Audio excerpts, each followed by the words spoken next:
Hey, the pool party start today at 5, 6 o'clock. You already got the address, pull up, man. June 23rd, 2024 will forever be remembered as the day the rap world was turned upside down. Rapper Foolio met a brutal end in a shocking attack at a Holiday Inn parking lot in Tampa, Florida. But what really happened that fateful night? Was it a random act of violence, or was there something more dangerous at play? Brace yourself, because new CCTV footage has just surfaced, and it points a damning finger at one of Foolio's biggest rivals, Yungeen Ace, the murder of Foolio. In the early hours of June 23, 2024, the rap world was shaken as Foolio met a violent and tragic end. The rising star was ambushed at a Holiday Inn parking lot in Tampa, Florida, in a deadly attack that stunned fans and the music community alike. The events leading up to his untimely death began just a day earlier. On June 22, 2024, Foolio was in high spirits, eagerly preparing to celebrate his 26th birthday in grand style. Foolio was known for his vibrant personality and his love for his fans, and he wanted his birthday celebration to be nothing short of spectacular. He took to Instagram, his platform of choice, where he had amassed a significant following. In a video clip that would later haunt his followers, Foolio enthusiastically invited friends, fans, and fellow artists to join him for a pool party at an Airbnb in Tampa. Hey, the pool party start today at 5, 6 o'clock. You already got the address, pull up, man.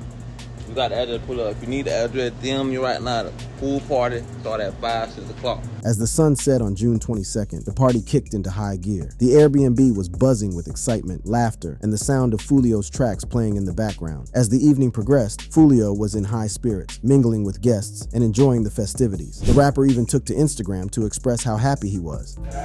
Appreciate everybody popping out for my birthday, you know what I'm saying? Birthday. Happy birthday. Everybody got their shot, put their shot in the air, man. Okay, David. Everybody take this shit on 3, man. 1, 2, 3. But as the crowd grew, so did the attention it attracted. The noise level escalated, drawing the curiosity of neighbors and the concern of the Airbnb host. By late evening, it became clear that the celebration had outgrown its venue. The Airbnb host, alarmed by the sheer number of attendees and the atmosphere, intervened, citing occupancy limits that had been exceeded. Despite the setback, Foolio was determined to keep the celebration going. He quickly arranged for the party to move to a nearby Holiday Inn. As everyone moved the party to the Holiday Inn, Foolio was still in a great mood, happily greeting family and friends. However, the fun atmosphere hid something dark. Foolio and his friends didn't know that someone was secretly watching them the whole time. As the clock ticked past midnight, the festive mood began to shift. What had started as a joyous celebration was about to take a dark and deadly turn. Around 4:40 a.m., the Tampa Police Department received multiple urgent 911 calls reporting gunfire at the Holiday Inn on McKinley Drive. Officers rushed to the scene and were met with chaos. 2 cars had been shot at, 3 people were found in stable condition, and 1 person was declared dead. The Tampa police did not identify the deceased, stating positive identification is pending confirmation from the medical examiner's office. However, it was later confirmed that the person who was declared dead was Foolio. The news of Foolio's murder spread quickly, throwing his fans and the music community into mourning. His attorney, Louis Fusco, confirmed the heartbreaking news in a solemn statement. "I am deeply saddened to hear about the passing of Foolio," Fusco expressed. While most people knew him as the controversial rapper and entertainer, I was fortunate enough to know Charles Jones, the man behind the public persona. He was a young man who grew up in challenging circumstances, yet he was determined to defy the odds and succeed in everything he did. His journey was marked by resilience and an unwavering desire to strive for greatness, Fusco continued. Foolio was indeed someone who strived for success. Hailing from Jacksonville, Florida, Foolio quickly made a name for himself with his raw and unfiltered lyrics that spoke to the harsh realities of street life. His music resonated with many, especially those who had experienced similar struggles. Foolio's early career was marked by a series of mixtapes that showcased his unique style and lyrical prowess. Tracks like Crooks and Voodoo quickly gained traction, earning him a loyal fan base. His music videos, often depicting the gritty reality of street life, garnered millions of views on YouTube. Foolio's authenticity and raw talent set him apart from other artists, and he soon caught the attention of major record labels. In 2019, Foolio signed a deal with a prominent record label, marking a significant milestone in his career. This partnership allowed him to reach a wider audience and collaborate with other well-known artists. His debut album, Never Wanted. Fame was released in 2020 and received critical acclaim. The album featured hit singles like Double That and SRT, solidifying Foolio's place in the hip-hop industry. Despite his growing success, Foolio never forgot his roots or the fans who supported him from the beginning. His genuine connection with his audience was evident, and they loved him not just for his music, but for his resilience and determination. This bond was clear in the days leading up to his death, when many of Foolio's fans became increasingly concerned about his safety. On June 14, just days before his death, Foolio posted an invite to his birthday bash on Instagram. He excitedly announced, "Tampa, Florida, my Airbnb pool party on June 21st, DMME for address, and my official birthday party on June 22nd at Club Teasers. Club address 9700 North Nebraska Avenue, Tampa, Florida, pull up." The message was filled with anticipation and excitement, but it also sparked worry among his followers. They urged him to be cautious, fearing that the celebrations might attract unwanted attention. In the comments section of the post, several fans expressed their concerns about the potential dangers of hosting such an event.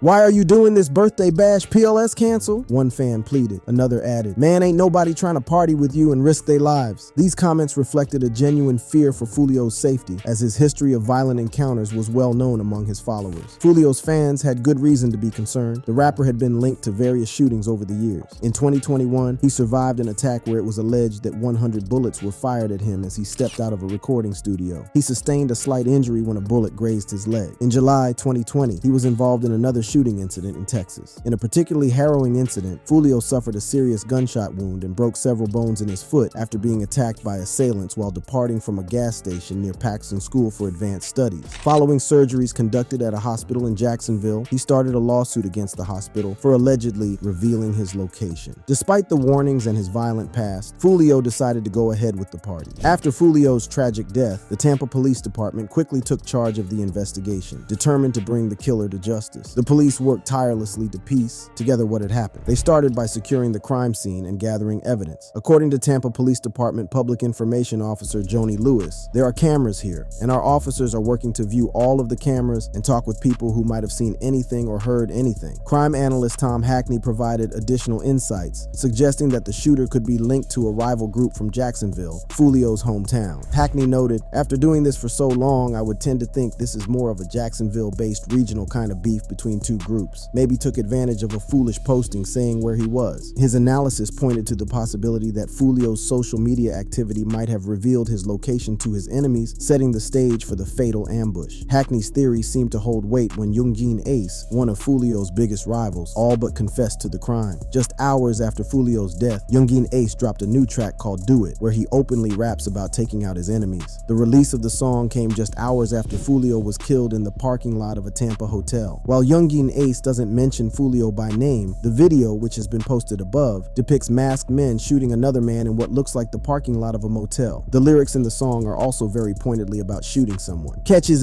ass and do his ass, you know he finished," Yungeen raps on the track. "Flip his ass and smoke his ass, we stand on business," he continued. While some people dismissed the song as just Yungeen Ace being petty, others recognized it as a chilling confession. The tension between Foolio and Yungeen Ace was no secret. It was a deadly saga that had unfolded over years. These two weren't just rivals, they were the central figures in one of the bloodiest gang wars Jacksonville had ever seen. The ATKV's KTA gang. If you're not deep in the hip-hop scene, you might not know about the fierce rivalry between the ATK and KTA gangs. This rivalry isn't just about music, it's a deadly feud that's shaking up Jacksonville. For a long time, hip-hop culture has always been rooted in lyrical battles, two rappers facing off, using their words and rhymes to outshine each other. These battles can be creative and expressive, but sometimes they spill over into real life, leading to violent confrontations. The most infamous example of this was the East Coast versus West Coast rivalry in the 1990s, which tragically claimed the lives of two hip-hop legends, Tupac Shakur and the notorious Big Now. Jacksonville is seeing its own deadly drama unfold between ATK and KTA gang. The star of the ATK gang is Yungeen Ace. Ace grew up in an environment where violence and crime were a part of everyday life. Raised by a single mother, Ace's family frequently moved around, eventually settling in Jacksonville, Florida. His father was serving time in prison, leaving Ace without a paternal figure. Instead, he looked up to his uncle, who became the guiding force in his life. However, tragedy struck when Ace was just 14 years old.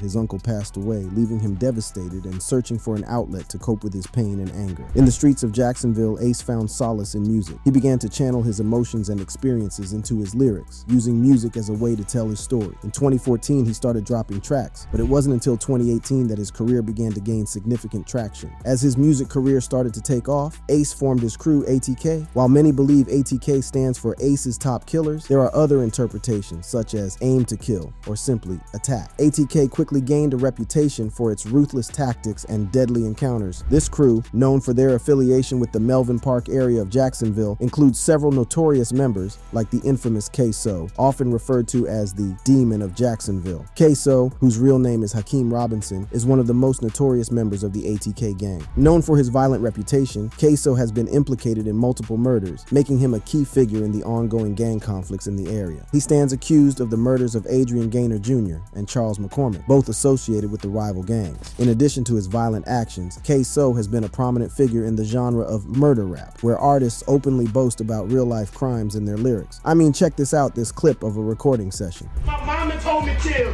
cause I be killing niggas. You for real? Man, for real, I be really killing niggas.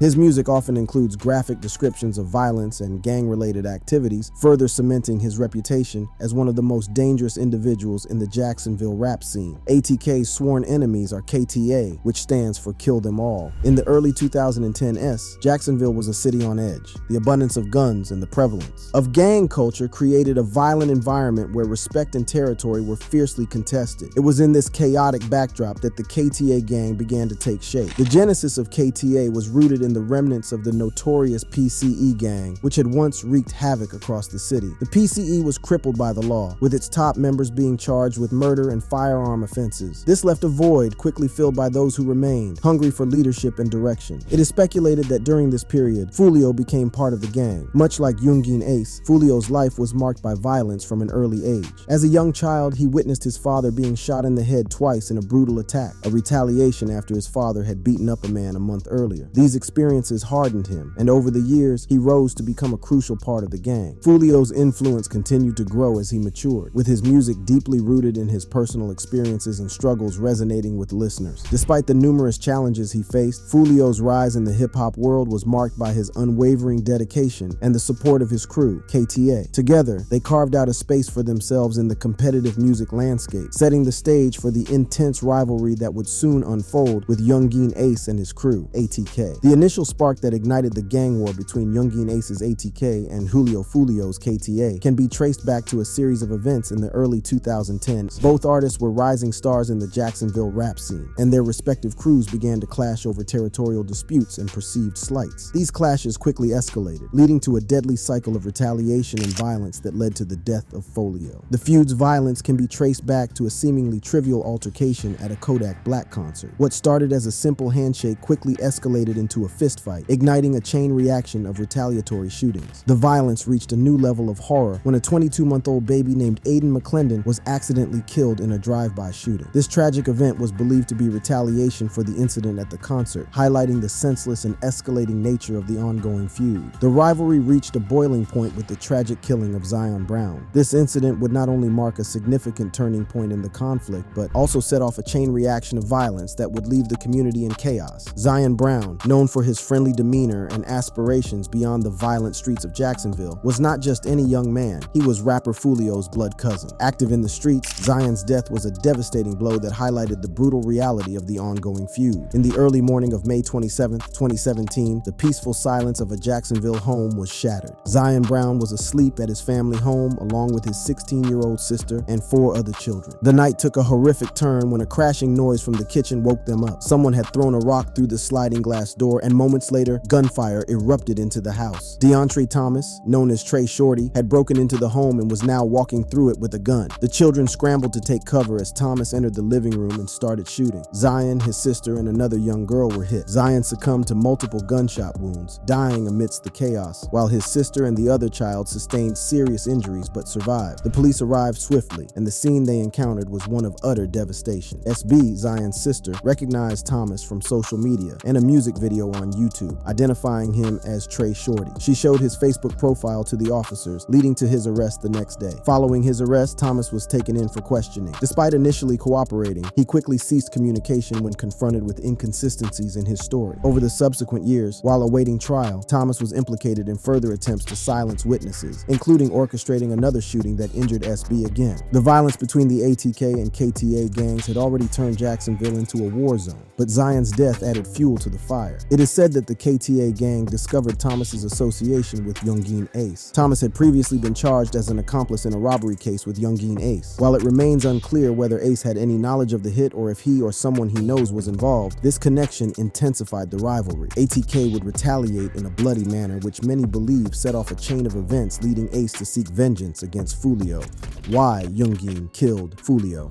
Following Zion's death, Foolio and KTA were quietly planning their biggest move yet, taking out Yungeen Ace himself. The night of June 5th, 2018 began like any other for Yungeen Ace and his brothers. They were out celebrating Trayvon Bullard's birthday, a night meant for joy and laughter. The group, consisting of Yungeen Ace, Trayvon Bullard, Royale Smith, and Jacoby Groover, decided to dine at a local restaurant in Jacksonville, Florida. The atmosphere was filled with excitement and camaraderie as they enjoyed their meal, unaware of the impending danger that lurked in the shadows. As the clock ticked closer to 11 p.m., the group decided to leave the restaurant and head home. They entered into their vehicle with Yungeen Ace in the passenger seat and his brothers in the back. The streets were relatively quiet and the night seemed peaceful. However, this tranquility was short-lived. At approximately 11:30 p.m., as they drove through the city, an unknown vehicle began to tail them. The group, engrossed in conversation, did not immediately notice the car following them. Suddenly, the trailing vehicle accelerated and pulled up alongside them. Without warning, the assailants opened fire, unleashing a hail of bullets on Yungeen Ace and his brothers. The sound of gunfire echoed through the streets, shattering the night's silence. The vehicle carrying Ace and his brothers was riddled with bullets, and the scene quickly descended into chaos. Ace was hit multiple times, but in the midst of the confusion, he managed to call for help. His brothers, however, were not as fortunate. Trayvon Bullard, Royale Smith, and Jacoby Groover all succumbed to their injuries at the scene. The immediate aftermath of the shooting was a scene of devastation. Emergency services arrived quickly, but there was little they could do for Trayvon, Royale, and Jacoby. Yungeen Ace, despite his injuries, was rushed to the hospital, fighting for his life. To make matters worse, Ace's legal troubles increased when it was discovered that earlier on the day of the shooting, the group had visited a gun shop on University Boulevard. Video evidence from the store led to Ace being charged with a probation violation for firearm involvement. Facing the aftermath of the shooting and the legal consequences, Ace surrendered to authorities. He was charged with violating his probation from a 2017 accessory conviction related to an attempted robbery. His probation terms explicitly prohibited him from having any contact with firearm, and the video of Bullard handling a gun was enough for the judge to deny bail. Adding to his torment, Ace was also denied the chance to attend his brother's funeral, a heartbreaking denial of closure. However, KTA was not done. Their next target was Corbin Odell Johnson. On July 11th, 2018, 18-year-old Corbin Johnson's day started like any other. At around 4 in the afternoon, he FaceTimed his friends, informing them he was at an Amazon facility for a job interview and was awaiting a ride. Later that day, his father, Corey Mormon, recounted dropping Corbin off for another job interview with UPS at around 5 in the evening, picking him up 45 minutes later. Subsequently, Corey drove Corbin to his mother's house on Biscayne Bay Circle around 8 in the evening. The last time Corbin's mother, Melissa Mormon Jackson, saw her son was at 9:30 that night. The following morning, Corey sent a text message to Corbin at 8:45 a.m., which went unanswered, raising immediate concerns. By the evening of July 13th, 2018, with still no word from Corbin, the family reported him missing to the Jacksonville Sheriff's Office, sparking an investigation. Despite their efforts, the authorities made no significant progress, and days turned into weeks, then months, with no leads on Corbin's whereabouts. As the first anniversary of Corbin's disappearance approached, his family planned a memorial at Riverside's Memorial Park. However, fate took a tragic turn. On the evening of July 11th, 2019, exactly 1 year after Corbin went missing, a man clearing land off Utsey Road made a shocking discovery. Corbin's skeletal remains were found, wrapped and buried in a black bag. This heartbreaking discovery brought a tragic end to the family's search. After Corbin's body was found, Foolio wasted no time taking to Instagram to mock the tragic discovery.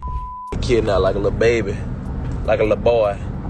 During this tense period, it is said that Yungeen Ace was biding his time, strategically planning his next move to ensure it would inflict maximum pain. Ace set his sights on Foolio's 16-year-old younger brother, knowing that targeting someone so close to Foolio would send a powerful and painful message. Foolio's younger brother, Adrian Gaynor Jr., affectionately known as Bibby, was a bright and promising young man whose life was tragically cut short. Born and raised in Jacksonville, Florida, Adrian was a 16-year-old honor roll student with a passion for music and a knack for making people laugh. Adrian lived in the hilltops Hilltop Village Apartments, a complex located on West 45th Street. This area, like many others in Jacksonville, faced the challenges of urban life, but it was a tight-knit community where families and friends looked out for one another. The tragic events unfolded on a seemingly ordinary Monday afternoon, February 25th. The weather was dreary, with rain clouds casting a somber mood over the Hilltop Village Apartments. Adrian had just finished his classes at the Grand Park Education Center and was on his way home. Like many other days, he stopped by a local store before heading back to the apartment complex where he lived with his family. As Adrian made his way through the parking lot of the Hilltop Village Apartments, the tranquility of the afternoon was shattered by the sound of gunfire. Multiple shots rang out, sending instant shock through the community. It was just before 3 p.m. when the incident occurred. Residents who were outside or near their windows witnessed the horrifying scene unfold. One of the witnesses was Adrian's aunt, Vanetta Lamar. She saw a man running from another man who was shooting at him, not realizing that the person being chased was her nephew. The shooter wore a mask, making it impossible to identify him. In the months following Bibby's death, the taunting from the ATK gang was relentless. K-So, known as ATK's top shooter, took the mockery further by putting Bibby and other fallen KTA members on the cover of his album, Bibby Out. This blatant act of disrespect only escalated the feud. Yungeen Ace later released a diss track where he mentioned several deceased individuals involved in violent altercations, including Bibby. In the track, Yungeen Ace shockingly admitted to the killing with the lines, "Who I smoke, Bibby." The disrespect from ATK didn't stop there. Reports indicated that members of ATK even went as far as disrespecting Bibby's grave, adding more fuel to the already raging fire between the rival gangs. They tore up his grave, they spit on his grave, they urinated on his grave, they made fun of our rallies or whatever, they made fun of us marching, they mocked us every chance that they got. K-So was later identified as Bibby's killer and was indicted by a grand jury for first-degree murder. K-So was already in custody for another murder when the indictment came down. The evidence against him includes video footage and social media posts that prosecutors argue tie him to the crime. This loss of Bibby was a significant blow to Foolio and only served to intensify his desire for revenge. A few weeks after Yungeen Ace dropped his Who I Smoke track, Foolio clapped back with When I See You remix. In this track, Foolio escalated the level of disrespect, rapping about the 2018 triple homicide in which Yungeen Ace's brother was killed. In the music video for the song, Foolio danced around a graveyard with a printout of the 3 victims, singing happy birthday and mocking their deaths. This act of provocation was seen by many as the breaking point for Yungeen Ace, potentially leading to further violent retaliation on Foolio's birthday. How about you? What do you think? Do you think Yungeen Ace killed Foolio? Leave your comment down below. Thank you for watching. If you enjoyed watching this video, click on one of the boxes playing on your screen to watch more similar content.